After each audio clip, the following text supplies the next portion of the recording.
you have to show your child that putting yourself last is not the way to go. Like, hey, and welcome to the penultimate episode of the second season of the podcast. What the hell?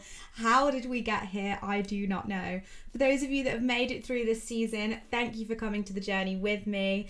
We are ending on a real high with the most wholesome, just soulful, beautiful human being that is Mary Thomas. She speaks from the heart. She shares in depth her experience through the journey of becoming a mother and how that has changed not only her relationship with herself, but her relationship with how she shows up in the world. And that actually this little bundle of joy is a reminder to keep some love back for her too. This episode is so relatable, so honest and pure, and it's just a beautiful one to end on. It's an honour. And I hope you enjoy it as much as I do. As always, don't forget to rate, review and subscribe. Follow me on Instagram at Smile2Health and keep an eye out for a cheeky competition coming soon. Oi oi. Oh, and if you like poetry, check out my book on Amazon. It's called Curse to Feel. Ciao.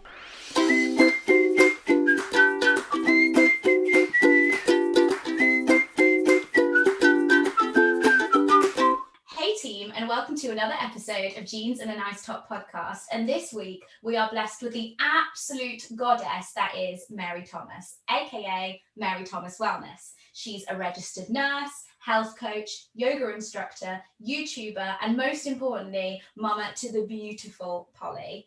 I am so excited for you to hear her story, and really well-rounded, just beautiful perspective on life. I think we've all got a lot that we can learn from someone like Mary, and I'm just blessed to have her presence here today. But for those that don't know you, tell us who you are and what you do. oh, I'm blushing. Thank you for the cute little intro. Well, you pretty much summed me up in a nutshell. I mean, I am someone that likes to wear many hats. So I am all those things. And I'm also a wife to my husband, Beau. How long have you guys been together now? I feel like I've followed your story for so long. Oh my goodness, Beau and I have a crazy love story. Okay, so officially we've been together for 7 years come October. But before that, we were on and off for like 5. I don't know. In total, we've been together since 2010, on and off. Oh, wow. But married for 2 years. Yeah, we have a crazy love story, but we're here. True love prevails. I'm here for it. It really does. I'm such a hopeless romantic. Same, and we have like the best love story. And he's my forever love. You know, when you go through life, you have your first love, and you have I don't know. If you watch Sex and the City, how they talk about the great love. Carrie Bradshaw is my idol in life. She's I know, what I aspire to be.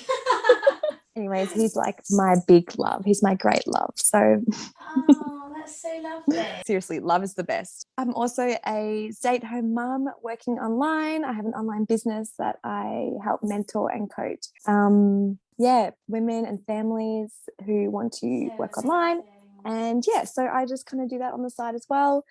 And but pretty much my main thing is I'm a mum and I love it, and that's my main gig, and it's the best. I was going to say, what a beautiful gift that is. It's interesting because I love the fact that, like you said, you're a woman of many hats and you do a lot of different careers, and that's definitely something I aspire to do, rather than just to be like a 9 to 5, one job, one lane. Did you, when you were younger, did you think that that's where you'd end up, or was it something that kind of organically came as you went along? I think it started as a young age anyway. Like I was always doing everything. I remember, I was an only child, grew up as an only child. Me so too. So I had no siblings. I was always doing so many different extracurricular activities, like old sport. I was very sporty, very athletic. And I remember just being at school all the time and just never being able to decide what I wanted to do when I grew up. Like I wanted to be a doctor. I wanted to be a marine biologist. I wanted to be a chef. I wanted to be an athlete. It's like all these things were so in a completely different category, but I wanted to do it all. And so I guess, so I guess when it came to the point where I had to decide whether what career I wanted to do, nursing, I just kind of fell into the lap of nursing. But I guess growing up, but the further I got into adulthood, the more I realized that, hey, wait, I don't have to do a 9 to 5. Like I don't have to. Society is not the boss of me. I was always very much a free thinker and a bit of a free spirit.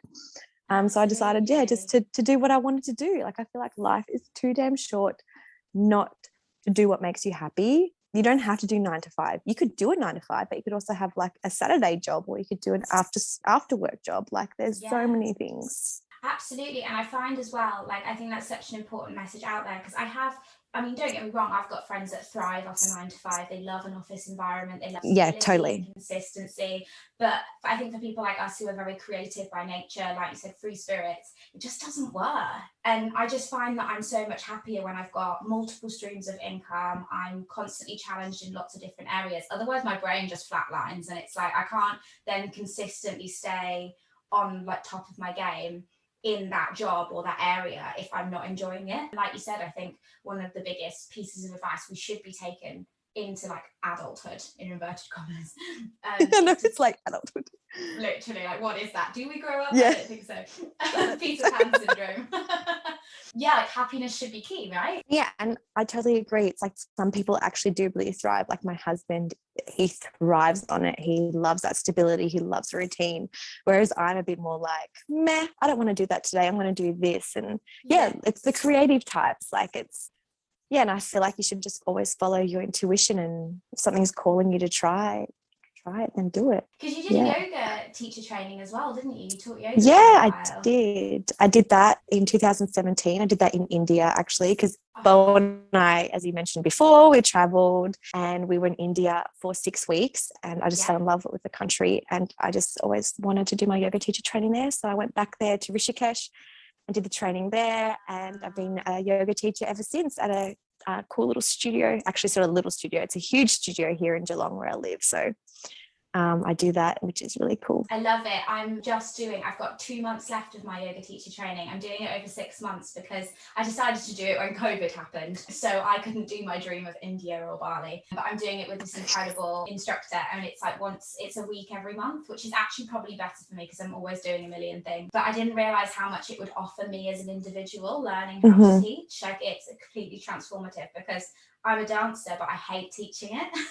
But then yoga, I think it's not about just showing a move and moving on. It's giving so much more, isn't it? Yeah, it is so much more. And I bet India was really magical. Oh, it was intense. It was like, I can't even explain that experience today. It still was such a transformative time in my life. Yeah, I'm so glad I did it, and I learned so much from it. And yeah, I wouldn't be where I am if I didn't do it, I guess, today, because it taught me so much about myself and my body and my mind, and yeah, my confidence as well. And yeah, so many things. Yeah, as you would know too.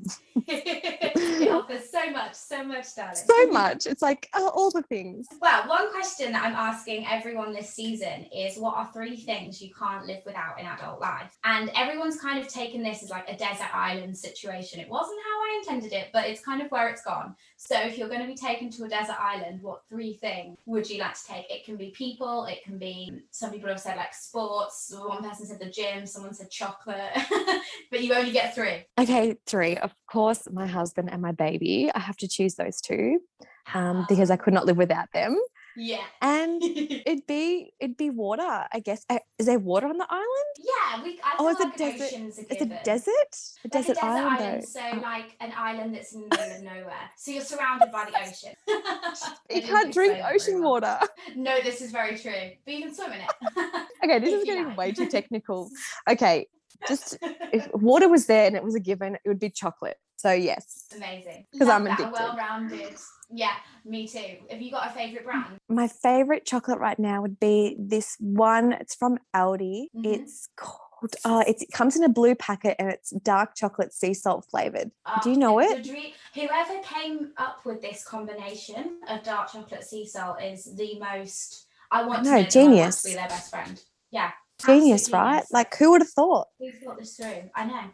So I don't know the name. It's like I have it every single day, but I just can't think of the name right now. But it's always the way. I'll think of it. It's always the way. So dark chocolate sea salt, winning combo. Yep. We see that's the one. And it's natural, I think, for me and you to speak about like food and the foodie life, because that's kind of how we came into contact in the first place, in the whole kind of wellness space. But I love the fact that recently your whole Instagram has taken a complete transition. So I'm sure you won't mind me saying, but originally your name was Mantras and Mangoes. Beautiful name, so clever. And recently you've transitioned across to Mary Thomas Wellness. And I'd love to know kind of what your thought process was behind that, the journey through it, and how you're kind of transforming, how your Instagram is like transforming with you. Well, I guess because I originally started Mantras and Mangoes 7 years ago, I think it was 2014.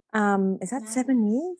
Yeah, crazy. Yeah, It just that's feels like forever ago. And I started it because I wanted to share my journey into, a plant-based lifestyle or veganism, and just to share my journey on overcoming PCOS, anxiety, and mainly an eating disorder. Yeah. And I guess over time, as I healed and grew and changed and evolved as you do as a human, the name kind of didn't evolve with me. Like I kind of felt trapped by that name, and I kind of felt trapped that I was only limited to what I could share or what I could talk about, because that if it was in relation to that kind of name or that identity that I'd created originally.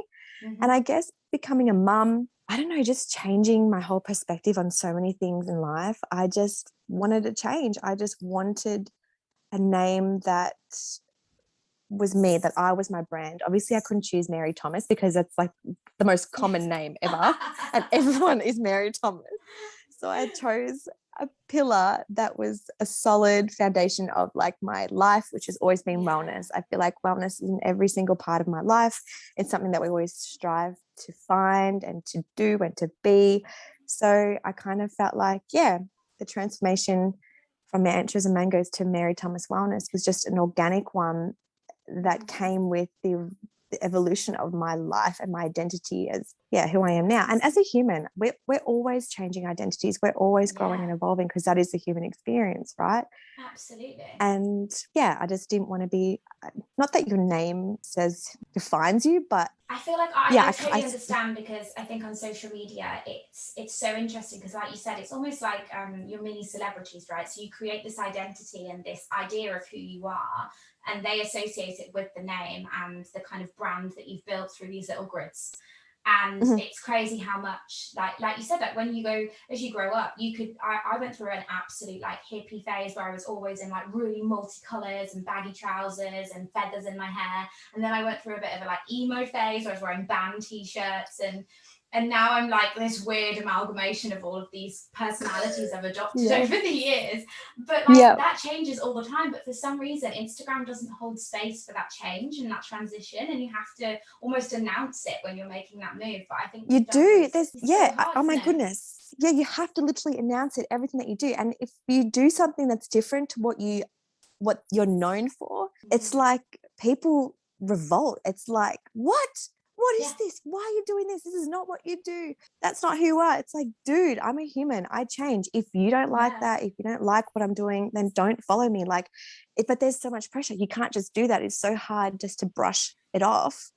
Absolutely. Because it's this pressure. It's pressure and it's identity. And I'm really trying to learn now, being a mother, and I guess stepping into this new role of a mother. I have to have boundaries, and I have to know that it doesn't matter what other people think. Like I just have to be confident. 100% confidence is key, and like owning your space and knowing that it's actually a privilege for the world to be given that little snippet of the little corner of the world that you occupy, and actually you can pick and choose what to share. And I think that's an important reminder in a world where everything seems to have to be out there in the public. I've definitely had to learn that as well in different ways.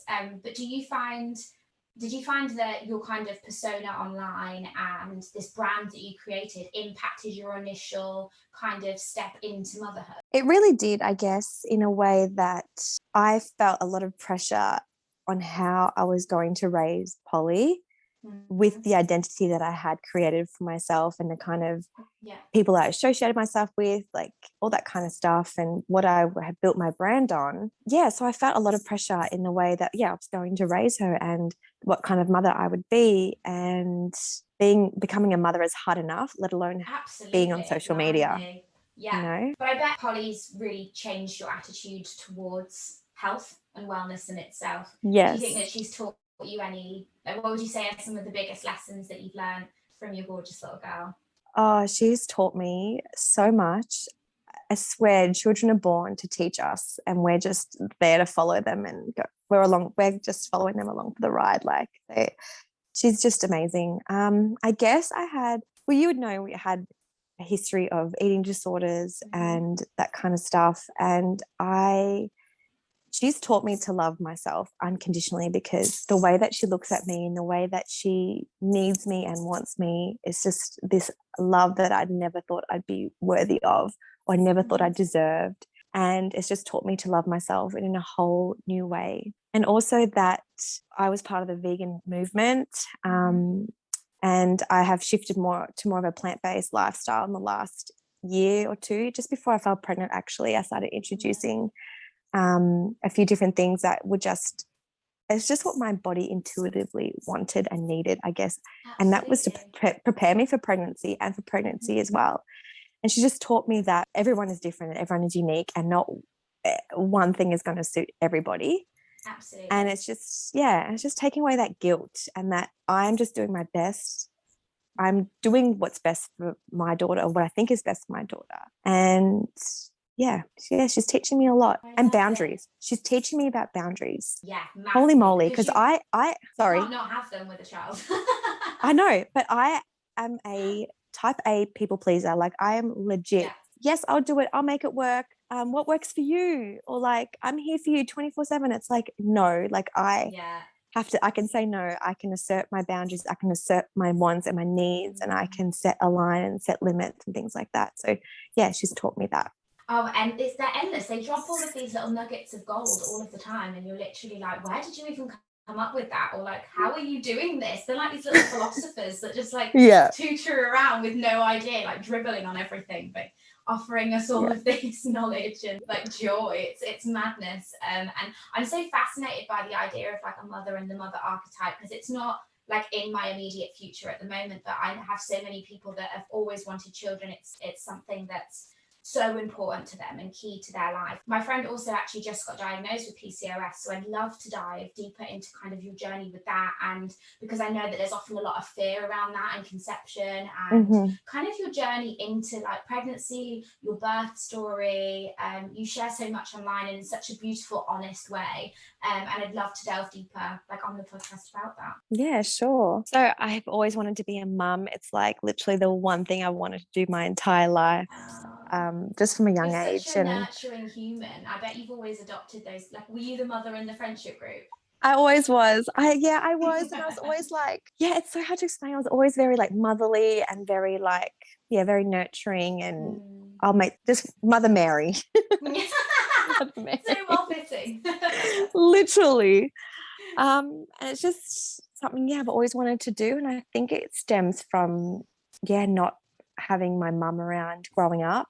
You kind of want to fill a gap. Not that I wanted to fill a gap, but you kind of do. Like, you want to have the thing that you never had, right? Because you don't know what you're missing, and you want to find out what you've been missing. Yeah. Does that make sense? It makes sense in my head. Yeah, I feel like whatever it's like, for example, I'm an only child, so I know that when I'm older I'd want multiple children because I have children around me, whereas my friends who grew up with loads of people around them need to be on their own because they're like, I can't, I've always been surrounded. You always kind of want the gap, try and repeat that in your lifestyle. Yes, that's the one.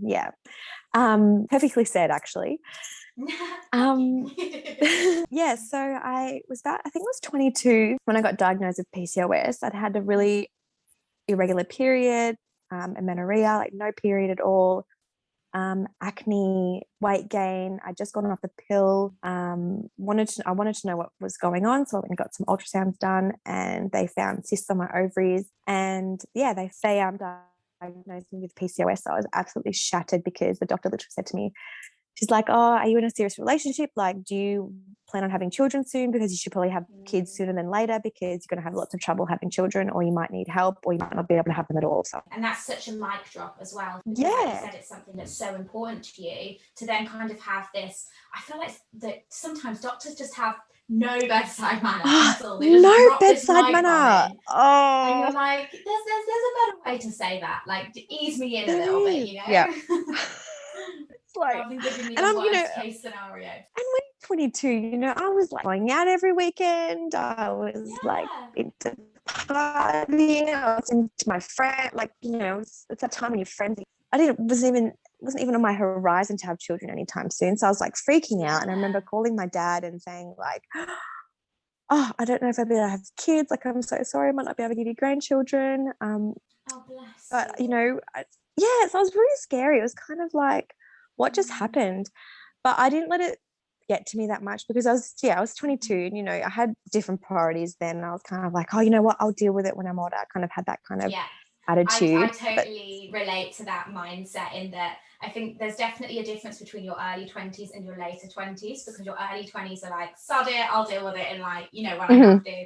And then like, I mean, I'm just easing into my later 20s now, so I'm turning 26 this year. And already I'm like, maybe I need to eat some green things every now and then, like sleep actually is important. Like you need it to function. You can't just rely on coffee shelves. Like you need a balance. Yeah, it's like maybe I should start using anti-aging cream. Yeah, because you're in denial. You're like, it's fine, and then you're like, okay, I'm gonna buy some retinol. Like I need that. Especially because I'm such a smiler. Like I'm gonna get serious smile lines. Like I'm gonna be such a crunchy raisin. Like there's no way out of this. I literally just bought retinol the other day because I saw this meme on Instagram and it was like, if you recognize these 4 things, it's time to buy retinol cream. And it was like a Spice Girls album, a tattoo choker, just stuff from the 90s. And I was like, okay, it's time for me to get some anti-aging stuff. I need to join the crew. Yeah. So I was like, I need it. Okay, this meme gets me. It's telling me to get my life into order. So the world works in mysterious ways. It really does. So and then I kind of went about my life, and then obviously Bo and I met. Well, Bo and I had already met prior to this, but we went together with he was away at this point. Oh gosh, I could do a whole podcast on just me and Bo's love story, really. I know. I think I'm gonna have to get you on for a 2.0. I reckon, gosh, it's like it would literally give people hope if you're in a similar situation what Bo and I were in. But anyways, that's a whole nother story. Yeah. So Bo and I got back together and, we were thinking, we're each other's one. We're going to be together forever. We got married and then we'll, planning on having a baby. We did a lot of prep actually because I said, look, I have PCOS. I want to make sure that my body is literally in like the best shape, the best mentally, physically, spiritually ever. So I was about to ask you that. I was going to say, I bet the diagnosis made you, in a way, like in this weird kind of cyclical way, look after your body in the best way you possibly could, which you might have not done in the past, like you said, because of eating disorders, anxiety, being young, we don't care. But actually, when it comes down to it, because you knew you had these extra kind of pressures on your back, you probably went the extra mile to kind of make it happen. Yeah, exactly. And I had healed my PCOS because I'd had a regular cycle for a long time, and I'd made a video. Yeah, I made a video on it on YouTube actually. So so I've made that, and I felt like I was on a good path. Main advice going off that you would give to somebody that's kind of just been diagnosed with PCOS and maybe wants to start making some positive changes? See a naturopath. That'd be my number one recommendation. Don't go on the pill because that's most likely what the doctor is going to recommend you. Yeah. # not medical advice.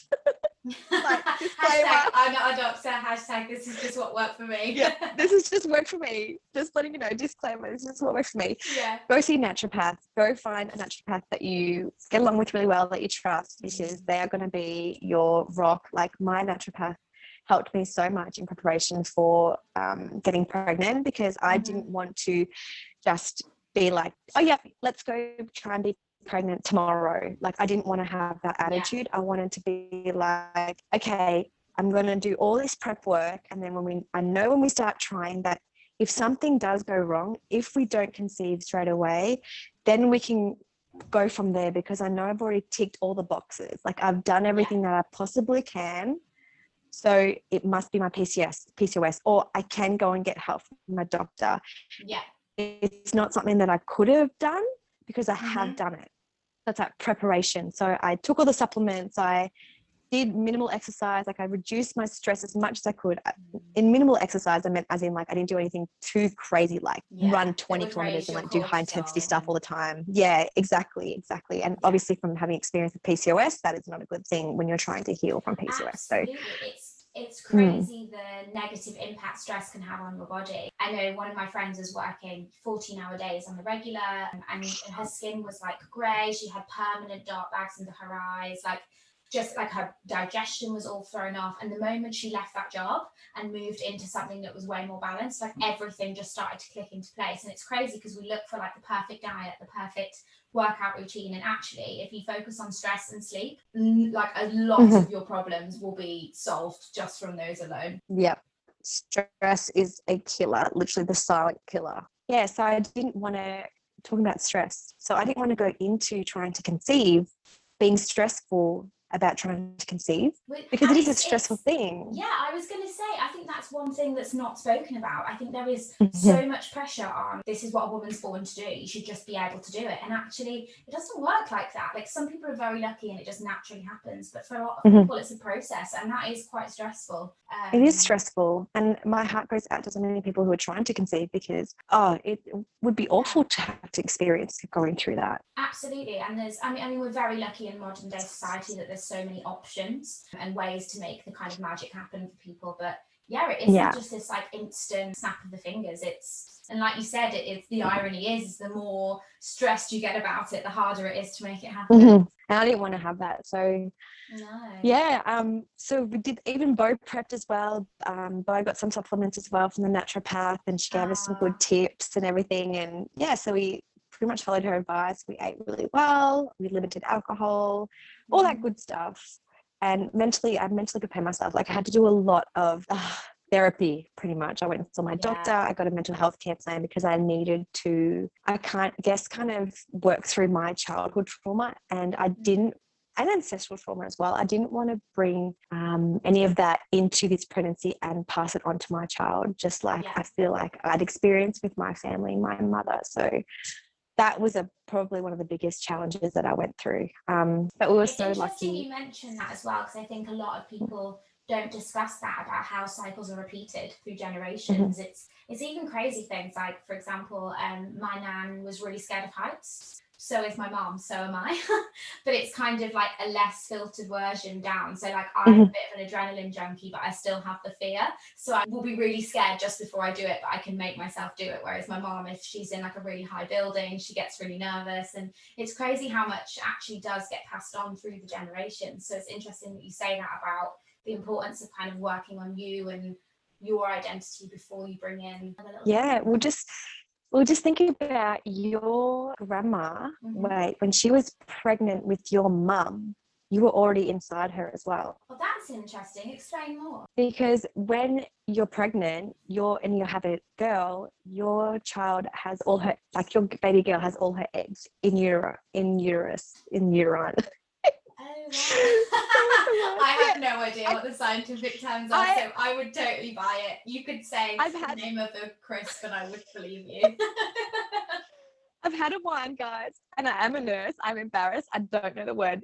Anyways, long story short, when the baby girl, when you were inside, when your mummy was inside your grandma's womb, so were you. You were inside your mummy. Like she had all her eggs already. So technically, Polly was already inside my mum when she was pregnant with me, because girls are born with all their eggs. So Polly has all her eggs already. So I already carried isn't it crazy? That's madness. Like it's madness. Incredible. So incredible. So that it's literally in our DNA, like what we experience through our lives, our pregnancies, it's passed through DNA, like literally it's imprinted within us and it's passed on. So I feel like it is really important to kind of work through that trauma and that pain, and that it's kind of like reparenting yourself and relearning and healing. And healing isn't linear. It's not going to happen overnight, and it's not going to happen the instant you have a baby. It's going to take time, and I'm still learning and I'm still growing and still kind of working through all of this. But I think it's so interesting that you use the word reparenting, and I think it's so interesting that a lot of people don't even take that time to look after themselves or give themselves that permission to look after themselves until they either are a parent or are deciding to become one, because then they become aware of actually how important like taking care of yourself is, as well as taking care of others. 100%. And when you become a parent, you become a martyr, you kind of forget about yourself and put everyone else before you, and it's just not the way. Like, you have to show your child that putting yourself last is not the way to go. Like, you have to show your child, you have to model it for them, you have to show them that yes, you can put yourself before other people, because it's like at the when you're in the airplane, like they always say, put your own oxygen mask on before you help someone else. Like, I want to teach Polly that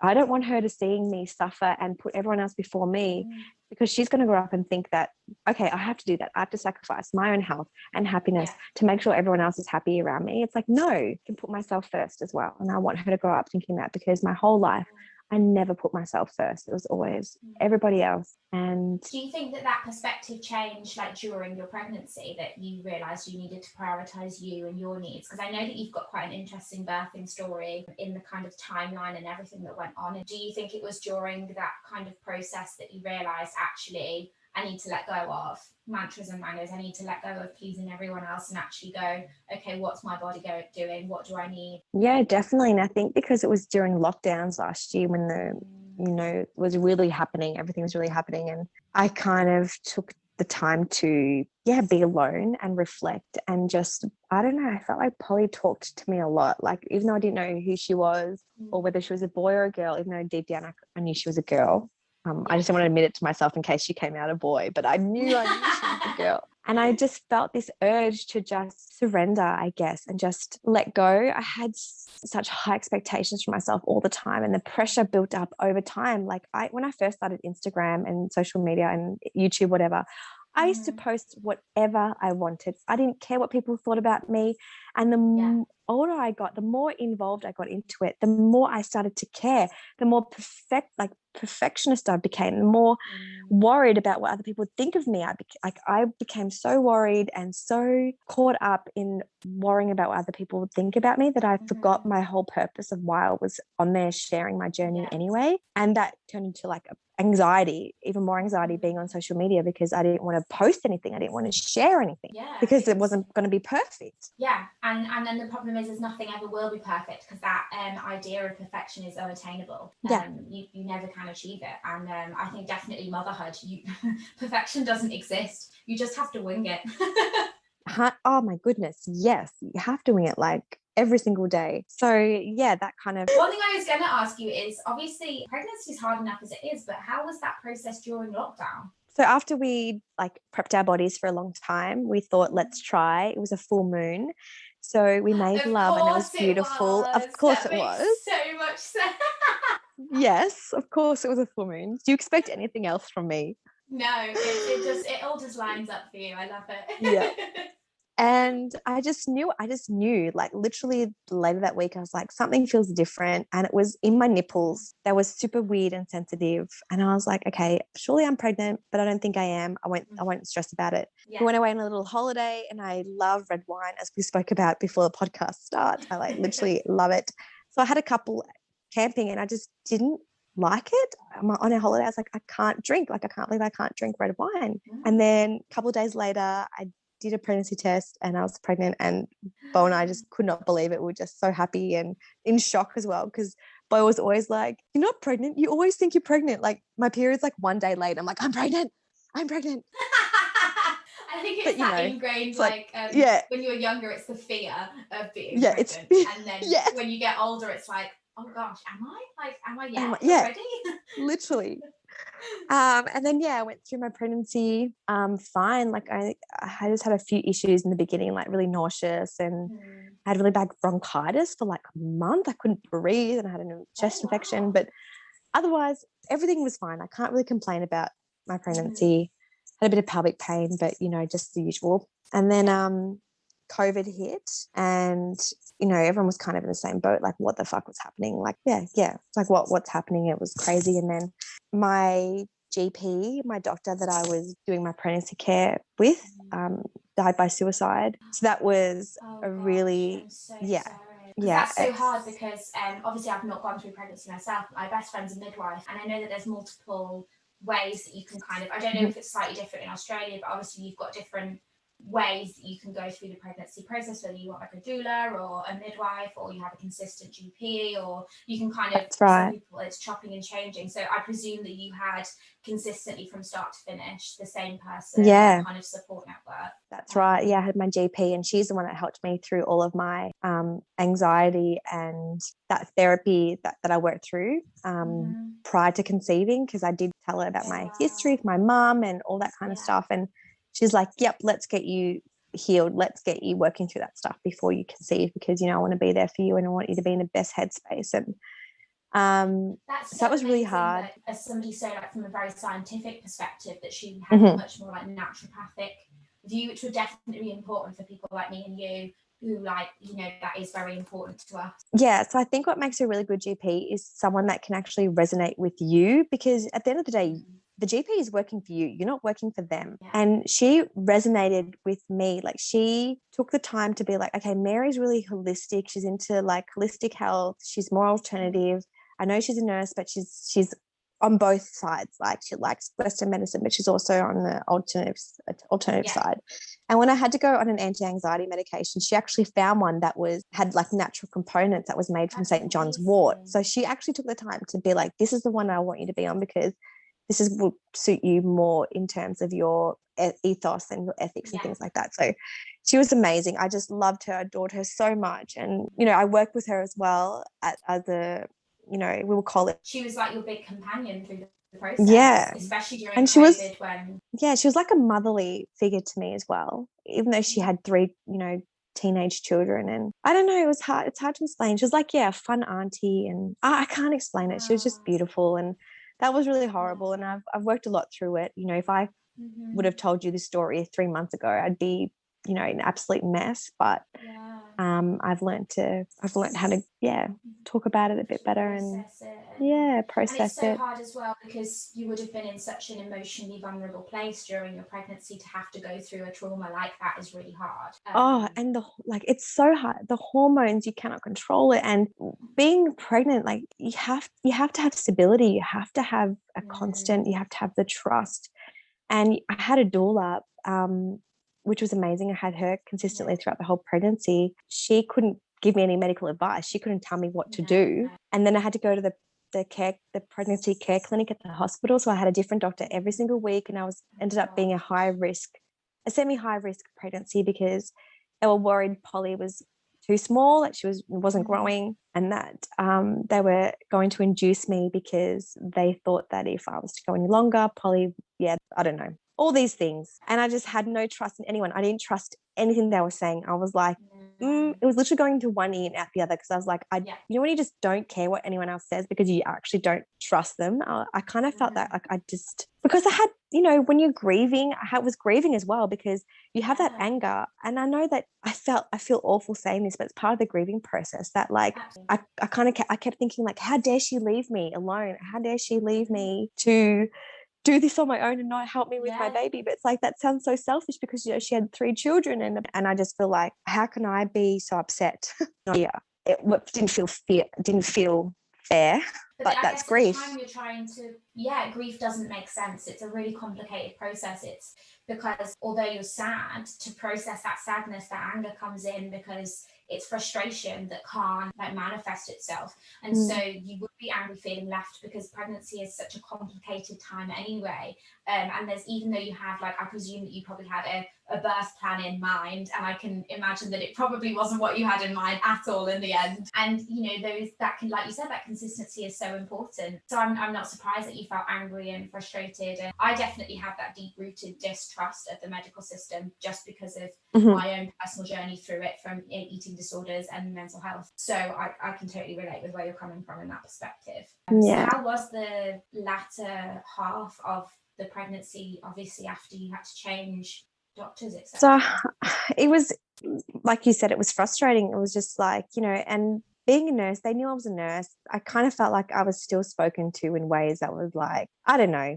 I can't, it's so hard to explain. But because I guess in a way, because you are trained in the medical field, you know, like, obviously the training is different, but you know more than, like, you know more than I would.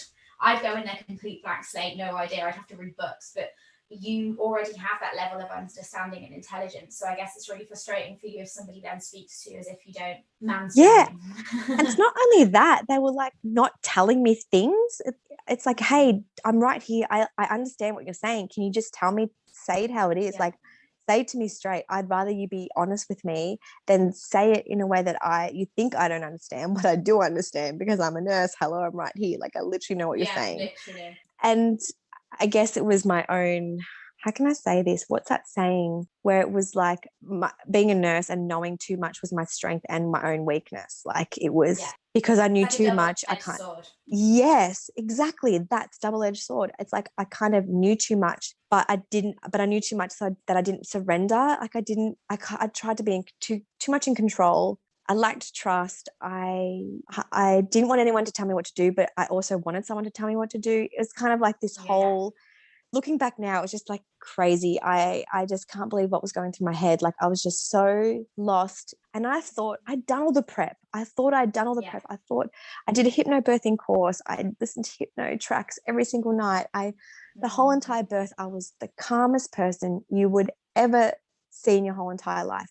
When I was going through the worst surges of contractions, I didn't even make a sound. I was like, how? But maybe that was maybe to my own like demise. Like maybe I should have been more vocal. Maybe I should have let go a bit more. I was trying to be too much in control because of that fear and that distrust that I had in everyone, that I have to control this because I don't trust anyone else if something goes wrong. Yeah, because the control had been completely taken away. So then by nature, your brain's then like, well, what can I control? And you know what that's like, coming from a history of eating disorders. Like I come from a history of eating disorders. Like that's control is everything to someone who has no stability and no trust. Yeah, 100%. Yeah, like without control, it's almost like your foundations have been removed and you're just balancing on like a wobbly board is how I imagine it. And it's like taking a surfboard from the ground to the sea. Like that's what removing control feels like. And that's kind of what I felt like, I guess, during my birth. And I look, and this is, I mean, it's almost a year and a half later, and I've had so much time to look back and reflect on it and just work through the processes. But yeah, and I ended up going into labor on the full moon. Can you believe it? Of course I did. And oh my goodness, I love that. That's why Polly's middle name is Luna, for the moon. Oh, do you know what I was going to ask you if that was why? I love that. Yeah. Such a beautiful name. She's my little moon. Yeah. So I went into labor on the full moon, and I remember that day, or the day prior, actually, I had gone to the hospital for monitoring because I'd been having weekly monitoring to check on the baby and everything. And I was on the phone to my doula having a big rant about how they were trying to induce me and how I'm like, I know what's right. Like my baby's fine. She's fine. She's just small. I'm a small person. Bo's not a huge person. Like I'm fine. And then bam, went into labor, had my first like contraction, and then kind of went into the night, easing into it. And I remember Bo got home from work. He didn't get home from work till about 9:30 that night, and I went into labor at 4 p.m. that afternoon. So I'd been like, Bo came home and I'm like, I've had a hot shower, I've had hot curry, now you have to have hot sex. And so we made this. It's like that episode in Friends when, I don't know if you watch Friends, when Rachel's trying to get the baby to come because she's like, okay, but you. Yes, that's literally it. And we just finished watching Friends, so I might have got it from there. But yeah, so we had sex, and then literally as soon as I went to the toilet, my mucus plug came out and I was in full-blown labor from then on. Like my contractions were like 10 minutes apart, and then they got closer and closer. So I labored overnight by myself, and I told Bo to go into the front room so I could do it on my own, because I didn't want him to be tired. And pre-labor can take a very long time. And so the morning came and Bo jumped into bed and he goes, have you been timing your contractions? I'm like, I haven't actually. You should probably start doing that. And it's like, yeah. And then we timed it. They were like already 5-6 minutes apart, which was pretty good. I had never noticed it because I'd just been in such a trance, and I'd been dozing on and off and just trying to stay in the present moment and ride through everything. And then my doula and best friend came over and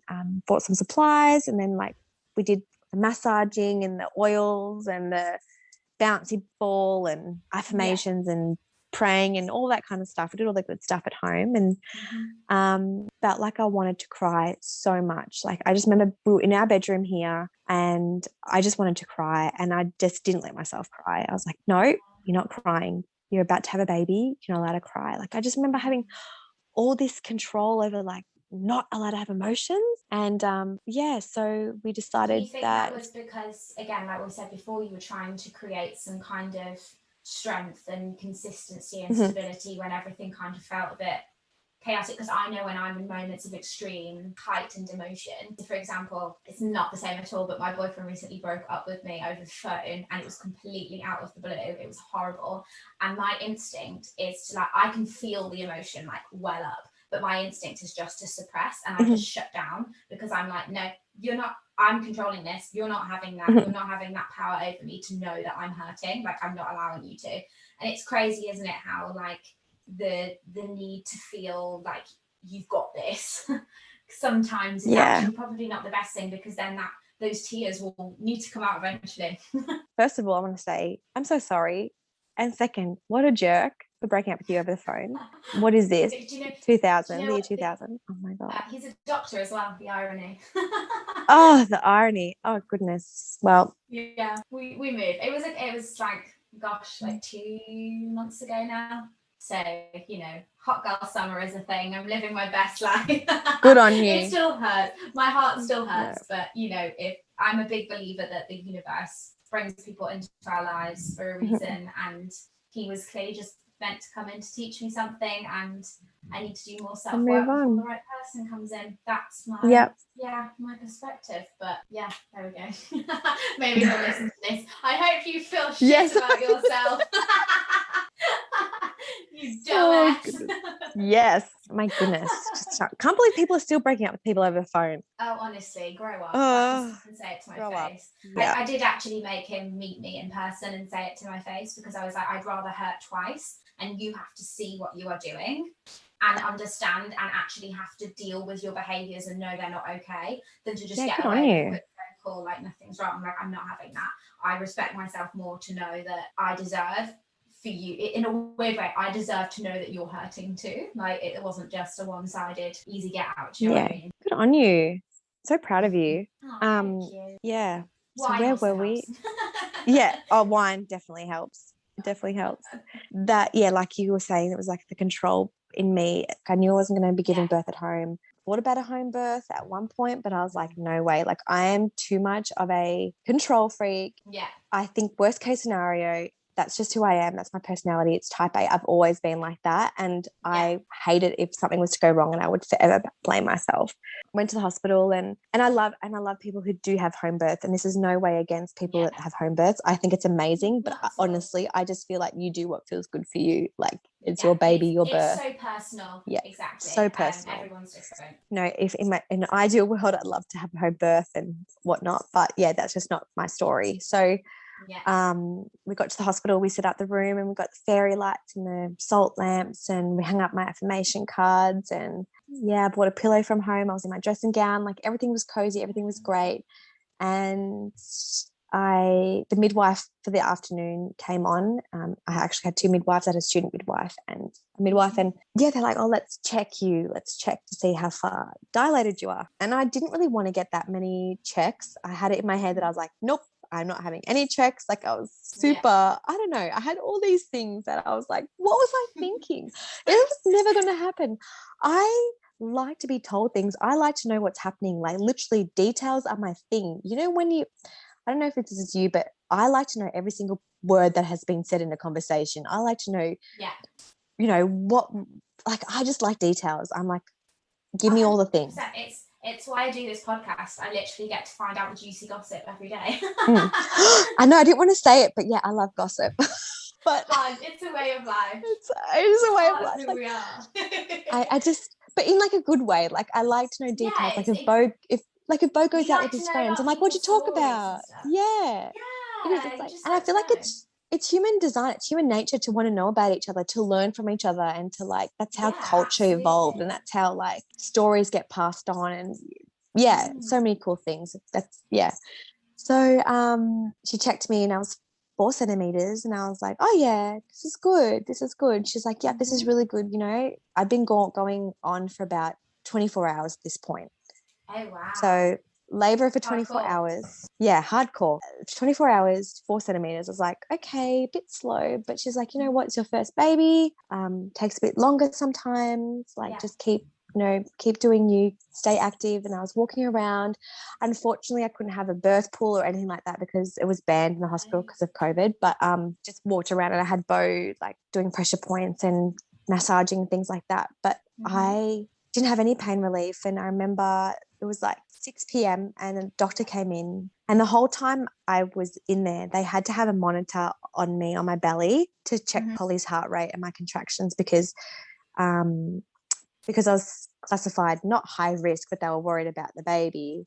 That they wanted to make sure that her heart was going to be okay and everything. Her heart rate was fine. And so because I'm so tiny, like my belly was huge and it was so round. Like it was the most round circle you'd ever seen. It was like a basketball, literally.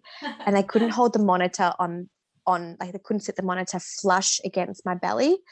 So they had to follow me around everywhere with this monitor. So it was kind of like I was walking around moving and swaying and like breathing through these contractions, and this woman is just underneath me holding this monitor. I'm just looking down at her. I'm just like, what are like you doing? In no way was it relaxing. In no way was it. And I'm just like, I care about what you're thinking of me right now. Like, what are you doing? Like, just leave. I just want to be left alone. But obviously I couldn't. But at the same time, I was like, I want all your help. I need to surrender. I want you to be there for me. Because I've been my whole life, I've done everything myself. From a young age, I've been super independent, like more independent than your average child. Was adamant. I had made myself believe that I had to do this by myself. That just a bonus that I had Bo there, but I had to do this by myself. Like I wasn't allowed to have any help. I wasn't allowed to have any pain relief. I had to do it naturally. This is what I have to do. And there was no way of going around it. I don't know if I feel like we're very similar in that sense, in that I really struggle to let people in times that, obviously I've not had a baby, but in times of like real struggle or stress when actually you need to lean on people, you really struggle because when you've had to be tough and strong and be in that kind of fight mode for so long, you really struggle to kind of get out of that fight or flight and then, like you said, surrender and just let go, which is interesting because we both do yoga, which is all about that. But yeah, in our day-to-day lives, we're probably like the worst people for it. Yes, the yoga teachers are all the ones that are all the crazy people because we're all nutters. You know, we're all nutters because it keeps us saying. We're so similar. Literally, we're the same person. I think so. You nailed it. Like I always struggle to let people in. Even now, like it's just something in me. I just can't. I have to do it my own. I have to. It becomes like part of your identity because if you've had to do it from such a young age, you you've trained yourself to have to just do it on your own. Be like fight, be strong, be a soldier on your own. And then when somebody turns up and's like a cheerleader behind you, you're like, oh, what? Like, go away. Like, why are you like, leave me be, I'm fine. When actually, like, in these kind of situations, I think the world reminds us actually you need to lean on people, you need to let people in. And of course, giving birth, you're literally the most vulnerable you will ever be in your entire life. And looking back now, I just wish I asked for help. I wish I just said, you take control. I wish, but you know, I can't. I can only go and take that experience with me into the next birth. But anyways, at 6 p.m, the doctor comes in. It was around this time and he said, we want to break your waters. I was naked on the bed, vomiting my guts up. I'd just been vomiting for the last half an hour. And he's like, the baby, we can't get a good trace of the baby. And the midwife was like, it's because she's been vomiting. You know, we think she's close because when you're in transition, so the transition means that you're the stage of labor that you're just about to be 10 centimeters. And it's the part that you kind of see in the movies where it's like, you did this to me, I can't do this anymore. And the mother wants to walk and escape. And like, that's transition. That's like the hardest part. You're just about to reach that 10 centimeters. And we all thought I was there. Yeah. I had minute-long contractions, no break. I was vomiting. I was like, yep, this is it. I couldn't do it. I was like, I can't do this. I can't do this. I can't do this. The midwife said, we don't have to break your waters. We'll just see how you go. I was like, okay. Anyways, 2 hours later, still nothing happening. I said, let's check me again. And we checked me and I get on the bed on my back and at this point, I'm exhausted. Like I'm so exhausted. I can't even, I'd been standing up for so long because lying down would hurt too much. I tried every position on the sun. Like all I wanted to do was hang from ropes on the wall off the ceiling, but they didn't have any. Like, so I was hanging off Bo because that was the only thing that was helping me. And so she checked me and I was like, okay, yeah, she's going to check me and I'm going to be 9 centimeters. Like, I know it. I'm so close. I'm so close. Just that last centimeter I've got to get to. She looked up at me and I just knew straight away. I was like, oh, so I just burst into tears. I was still only 4 centimeters. I couldn't believe it. I could not believe it. That's when I cried. I was like, what the hell? And I was just defeated because I felt like I'd been working so hard. And as you know, as someone being a high achiever and getting things done, I'd been doing all this work. Why was I not getting the work done? Why wasn't it to show for it kind of thing? Why was there nothing to show for it? I was like, I should have a baby by now. And like, that's that mindset I had. I was like, oh, and this is crazy because like I said, I thought I'd done all the work. And it just goes to show that, healing is not linear. Like, it's not going to show up in times that you think that you are healed. It's going to show up in different parts of your life. Like, I feel like it's showing up now in motherhood. But anyways, we decided to break my waters and put a clip on the baby's head where they just insert it, like just clip it on the baby's head. So then I was able to walk around. So they didn't have to have the monitor on my belly anymore. So she didn't have to follow me around. So I was like, okay, let's do that. I was on the bed for an hour on my back because the midwife couldn't get it. Like, I was in agony at this point. I felt like I was having an out-of-body experience.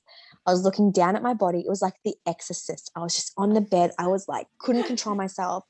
It was so fucked up. Like, I cannot even explain to you how I felt with my legs open in this hospital with this light shining on me. Like, it was just fucked up. Like, I was like, this is not happening right now. I was in so much pain. My waters had been broken. So no pain relief at this point. No pain relief at this point. And when my waters broke, when your waters break, it goes from like 0 to 100. It's like your contractions generally ramp up. So so they just got so intense. And they finally got a doctor in, and God answered my prayers. In walks the doctor that I just absolutely adored. I'd met him once in my pregnancy care clinic, and I just resonated and clicked with him so much. He was just like this giant teddy bear, and he's like, hi. I'm like, oh my gosh, you're here.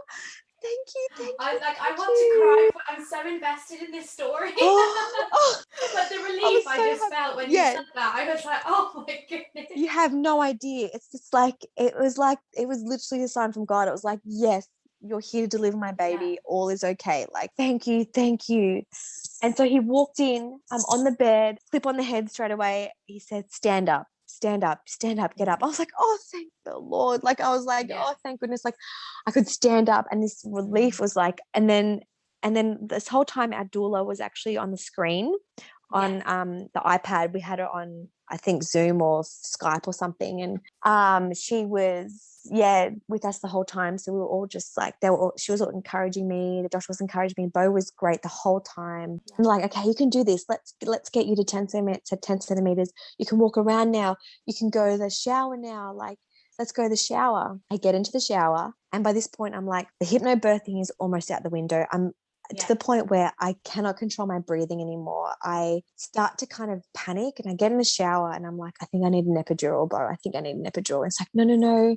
I can hear my doula. I can hear the midwife. Like, no, you're doing so well. Like, I'm like, I can't do it. They're like, you're doing it though. And I'm like, I can't do it. And I remember looking at Bo, holding onto his arm. It's like this look that you have with your partner and with your person. It's like, you just know, it's like, this is the one thing I need from you. And I said to him prior to labor, I said, if I ask for an epidural, don't give me one unless you actually think I need one. And he knew in that moment, like, you need one. I was like, I can't. I was like, Bo, you need to do this for me. Like, you need to do this for me. You need to be my advocate.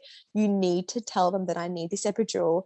Like, I can't do it. And at that point, when he said, yeah, okay, we're going to get it, I was just like, thank God. I felt this sense of relief. I felt heard. I felt so seen. I was like, okay, maybe this is going to be okay. It's okay that I asked for pain relief now. It's okay. Maybe this is, and of course that guilt kind of came in. I had that guilt, like, oh, how dare you get an epidural? But I was like, no, I need this for my own sanity, for me to be able to keep going. So usually the anaesthetist takes like 3 hours to come sometimes, honestly, depending on how busy the hospital is. But literally he was there within 10 minutes. Oh my goodness. I got on the bed. It's meant to happen. Meant to happen. I got on the bed. I didn't feel a thing. He's like, you're going to feel a scratch of the anesthetic going in first. Didn't even feel it. I was like, are you serious? Then he said he was going to put the epidural in. He put it in straight away. And then the midwife even said that that's one of the best epidurals I've ever seen. I was like, oh my goodness, because I was still as fuck. Like I did not move because I was like, I'm getting the epidural and it's not going to get fucked up. Like I'm literally going to stay so still. Do not effing move. And I remember like, sitting there. I'm like, I'm having a contraction. He's like, okay. And I remember just like, I mustered up all the strength just to be so still because I knew I needed this so much. And so they put me into the bed and I was finally able to relax. I was like, oh my goodness, like, I keep saying, oh my goodness, because I just keep living back to that moment, just thinking the relief of not feeling pain, of not feeling my legs, because I literally couldn't feel my legs because they were so dead. It's like I'd run a marathon because I'd been standing up literally for like 24 hours. Like I'd been standing up. I got the epidural at the 30-hour mark. Anyways, we are just chilling and I'm getting some rest, and they're like, okay, we're going to hook you up to the Pitocin drip, which is the oxytocin drip where it helps increase your contractions, like makes them stronger. But like, okay, this will help you open up, and if you relax and try and get some rest and think good things and keep your breathing going, like, you know, you'll be able to open up. And I was like, yep. And the midwife put me on put my legs on this peanut ball to help open my pelvis and to help the baby kind of get into good position. And I felt really positive. I was like, okay, then my next check is at 12 because you're allowed to get checked every 4 hours. My next check is at 12 and I'm going to be 10 centimeters and I'm going to push my baby out and I'm going to have a baby by 1 o'clock. Like literally, this is what I was praying for. I was like, yep, this is it. Anyways, the doctor comes in at 12 and he said, look, your contractions aren't very strong. We have to put the drip up a bit more, make it a bit stronger. But yeah, you keep doing you. And I'm like, okay, can I get a check? He goes, okay, we'll give you a check. Gave me a check. I was still 4 centimeters. No. I hadn't dilated at all. I had not dilated at all, not even a smidge. And he said, your cervix is really edematous. It's really swollen. It's not looking good. And I was like, okay, what does this mean? He goes, we think maybe the baby might be stuck, but we don't know. We'll try different positions and see if anything else works.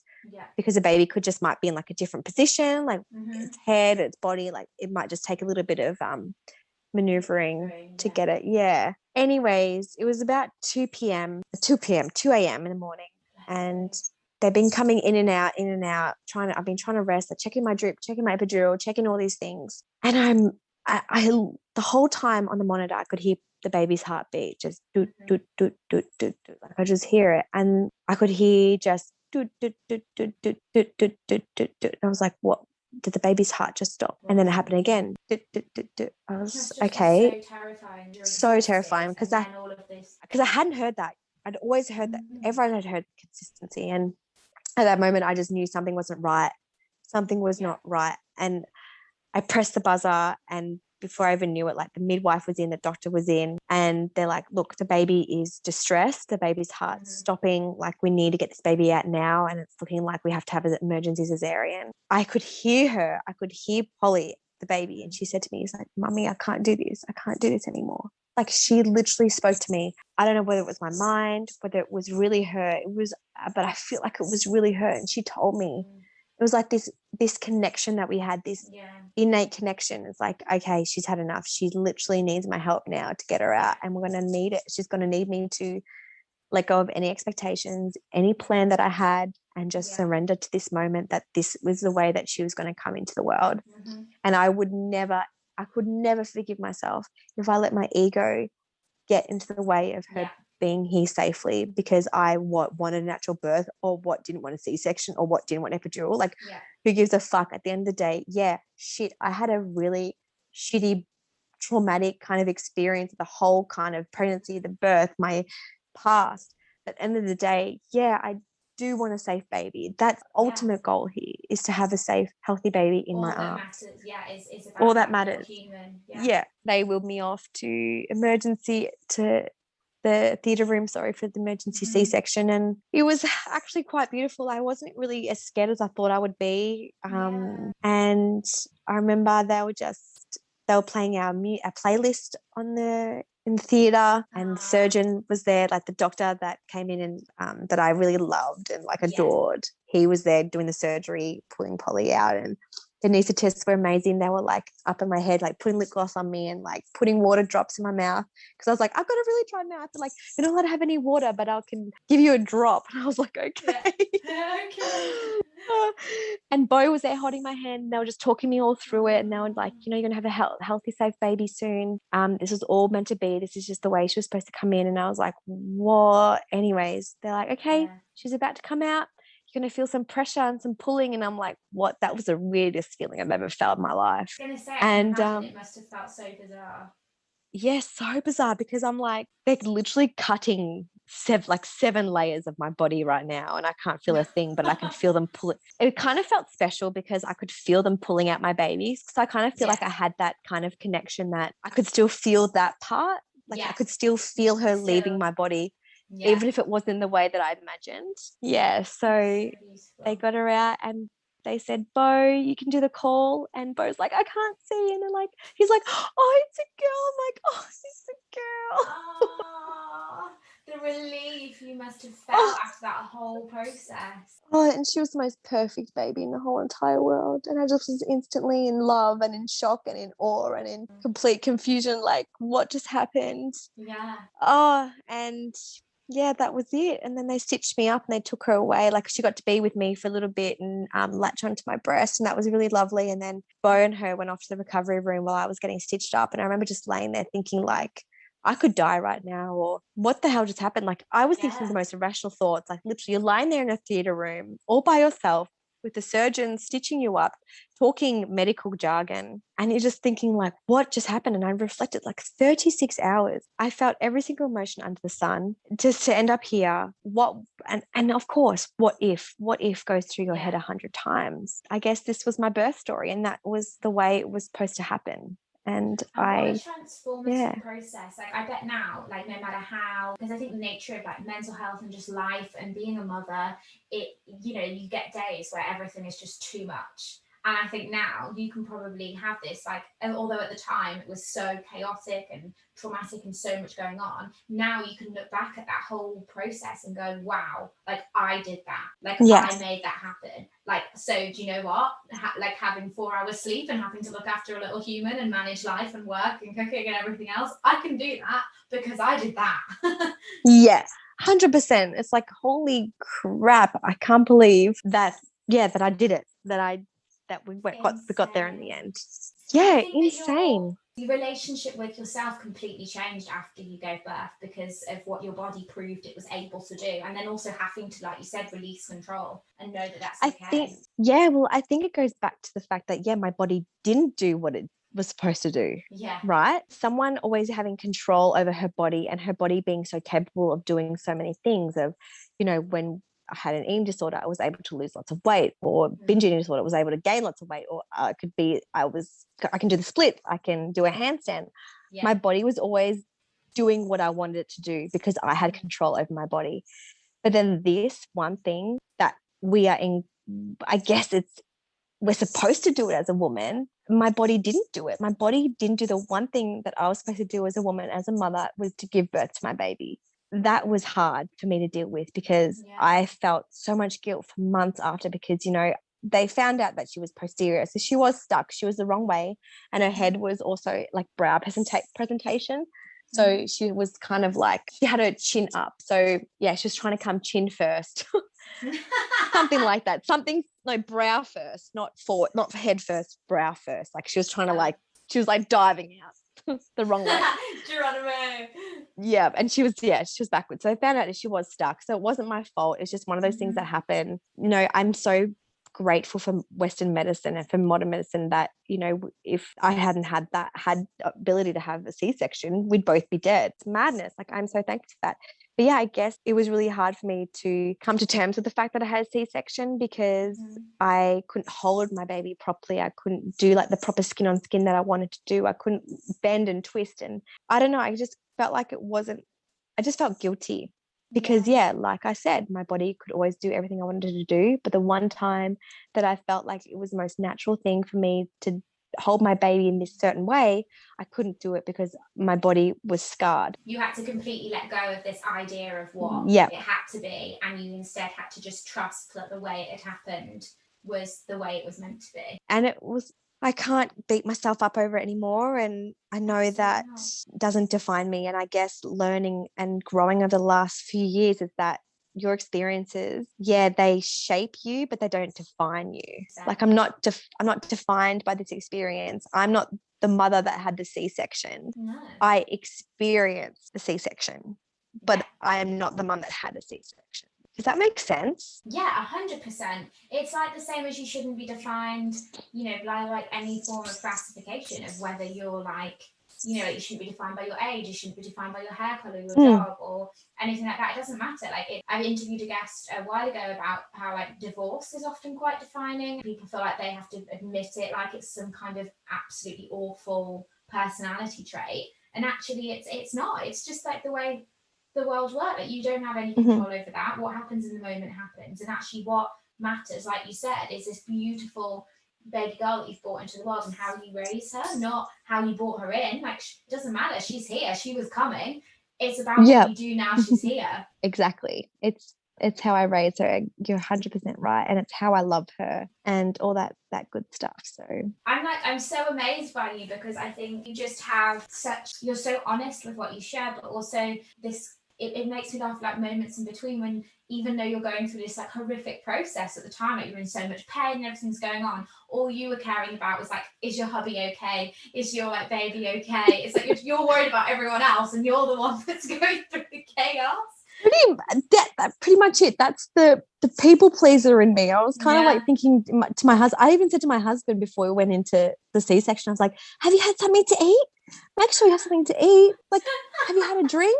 Oh, when I got the epidural and I hadn't slept for 30 hours and he had a good night's sleep. I was like, make sure you sleep, honey. Like, have a good sleep, babe. You sleep. I'm fine. Like, oh. He's probably like, honestly, I'll be all right. Like, it's you yes, need to literally. worry about. He's like, shut up. He always said to me, like, you need to set some boundaries.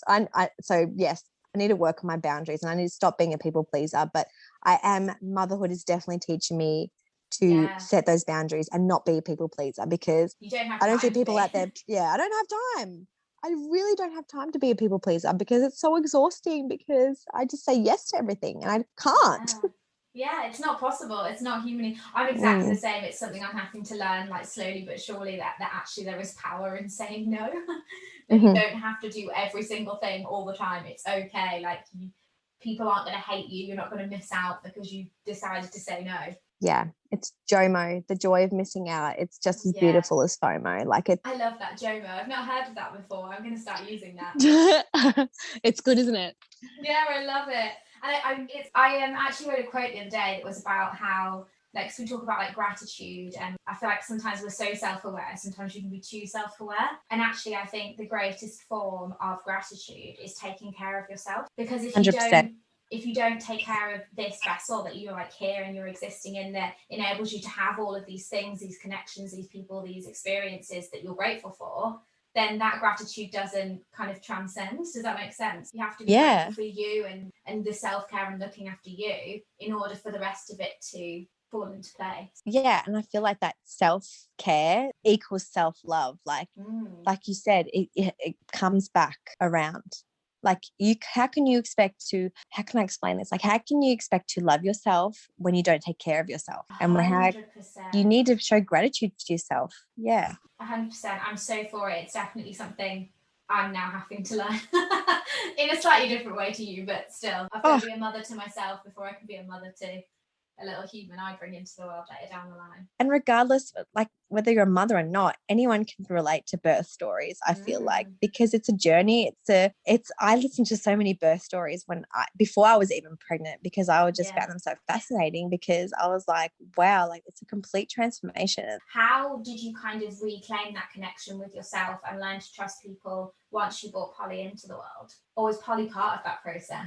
Polly was definitely part of that process, because I still struggle to trust people, and it's what we were talking about before. It's like, I find it really hard to let people in, because I have this that I don't trust anyone, that people will judge me, people will think I can't do something, I have to prove that I'm independent, that I have to prove that I can do it all on my own. Like, I still struggle now to trust people in my life, to even take care of Polly, to even come over and help or it's so hard to explain. Like even on social media, I find it hard to even post something. Like I think it's like I've taken 5 steps back, but I know I'm going to take 10 steps forward once I process through all of this.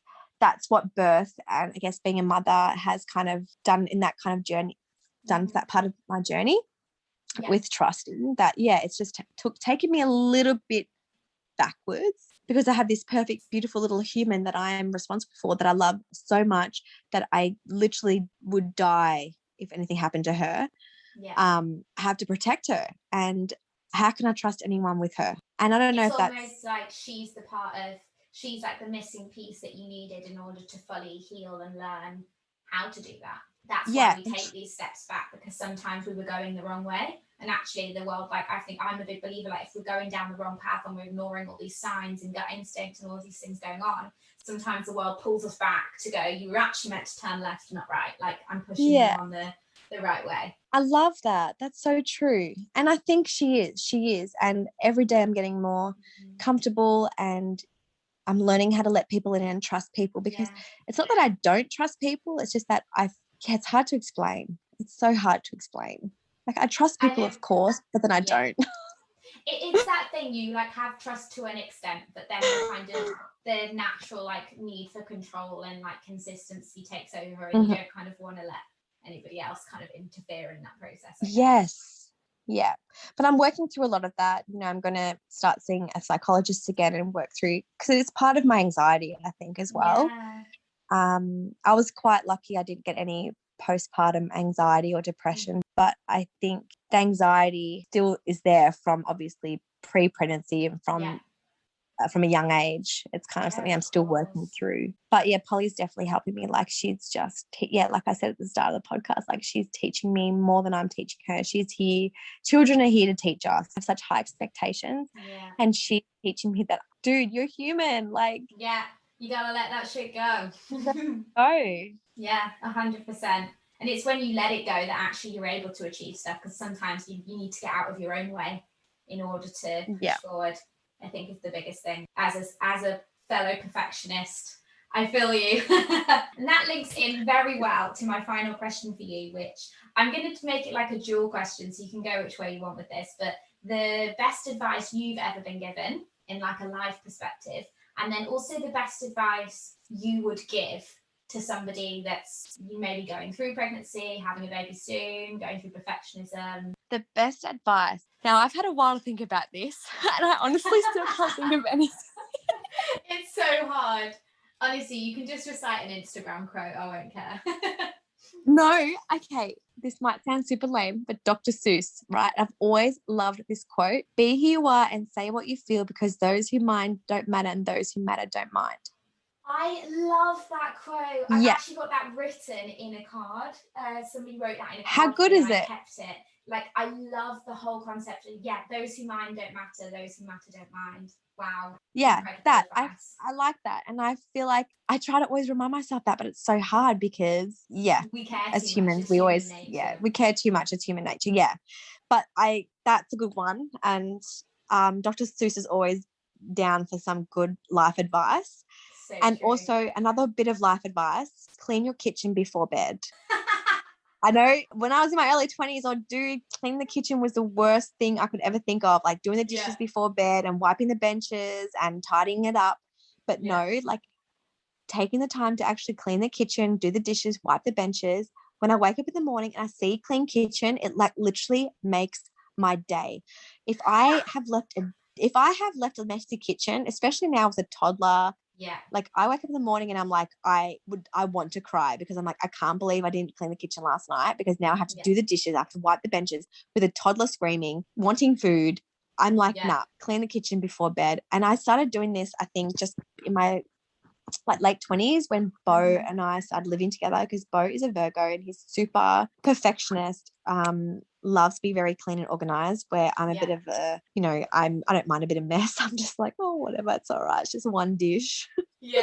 But he's taught me that like it just feels really nice when you clean the kitchen, and he's right. So that's my Best advice I've ever been given. What a great piece of advice. I love that. We've gone like really deep and meaningful and then just really good life hack. I thought I'd just keep that one lighthearted, that last bit. And advice I'd give to someone. Okay, this is easier said than done, but it is literally, it's to surrender, and it's okay to ask for help. And you don't have to do it on your own. You don't have to do anything on your own. I'm going to take my own advice today. Ask for help. Like, it's okay to ask for help. I love that. What a beautiful way to end. Oh, I love it. And does that all make sense? Absolutely. I think it's just embodied you as a person perfectly, especially that bit of advice, and that like it's okay to be who you are and to prioritize yourself and to not apologize for decisions you make. I think that's so important, and I think unfortunately it's something we don't start to learn until a lot later on in life, because we spend, especially nowadays, like a lot of our earlier lives trying to please, to fit in, to tick boxes, and actually you don't really find your people and find yourself until you stop doing that. So I think that's wonderful advice, darling. Yeah, and that's part of the surrender process too. Yeah, it's like not having to tick all those boxes and not having to do all that stuff. It's like, just be you. And this is your moment now. I always give everyone the space to self-plug, so tell everyone where they can find you, what's coming up for Mary Thomas Wellness, websites, Instagram, everything. Self-plug, and I'll link it all. Okay, guys, go. You can check me out on Instagram at Mary Thomas Wellness. I post cute pics of my baby. I pretty much just share. Yeah, she's actually the most beautiful 14-month-old in the whole world. Like, I love her so much. I just share like an everyday life on there. I have an old YouTube channel from my old travel videos, and I even have my video on there about how I healed PCOS, but that channel is called Mantras and Mangoes.